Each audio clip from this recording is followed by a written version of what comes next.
সোমবার বিকেলে নওগাঁ জেলা বিএনপি দ্বিবার্ষিক সম্মেলনে প্রধান অতিথি হিসেবে ভার্চুয়ালি যুক্ত হন দলটির ভারপ্রাপ্ত চেয়ারম্যান তারেক রহমান। বক্তব্যে তিনি বলেন, নির্বাচনের আগে বিভিন্নভাবে ষড়যন্ত্র চলছে, আগামী নির্বাচন সবচেয়ে কঠিন হবে। এই যে বিএনপির যে প্রত্যাশা, বিএনপির যে পরিকল্পনা, দেশকে সামনে এগিয়ে নিয়ে যাওয়া, মানুষের জীবনযাত্রা কিছুটা ভালো করা, এই পরিকল্পনা যাতে বাস্তবায়িত না হতে পারে তার জন্য কিন্তু ষড়যন্ত্র চলছে, ধীরে ধীরে তার জন্য ষড়যন্ত্র চলছে।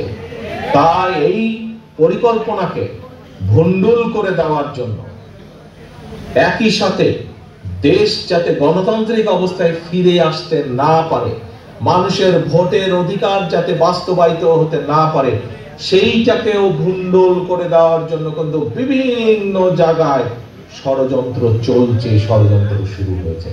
তারেক রহমান বলেন, বিএনপিতে মানুষ আস্থা রাখতে চায়। অন্তর্বর্তী সরকার ঘোষিত ফেব্রুয়ারির নির্বাচনে জনগণ বিএনপিকে নির্বাচিত করবে। আমরা তাহলে দুটি বিষয় আজকে এখানে প্রতিজ্ঞা করি।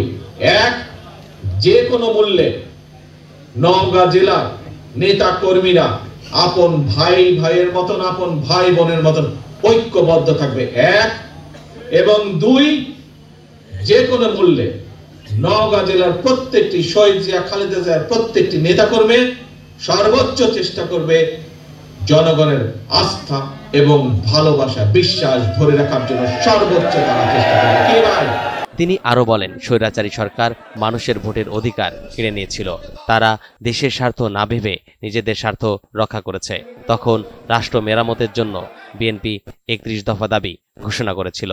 আপনার এই 31 দফা, দেশ এবং জনগণের জন্য 31 দফা যেটি আপনি দিয়েছেন, সেটিকে যদি বাস্তবায়ন করতে হয় তাহলে অবশ্যই অবশ্যই এবং অবশ্যই শহীদ জিয়া, খালেদা জিয়ার প্রত্যেকটি সৈনিককে আপন ভাইয়ের মতন, আপন ভাই বোনের মতন ঐক্যবদ্ধ থাকতে হবে। নওগাঁ জেলা বিএনপির আহ্বায়ক SM রেজাউল ইসলাম রেজুর সভাপতিত্বে সম্মেলনে প্রধান বক্তা ছিলেন বিএনপির স্থায়ী কমিটির সদস্য ইকবাল হাসান চৌধুরী টুকু। উদ্বোধন করেন বিএনপি চেয়ারপারসনের উপদেষ্টা বীর মুক্তিযোদ্ধা আব্দুস সালাম।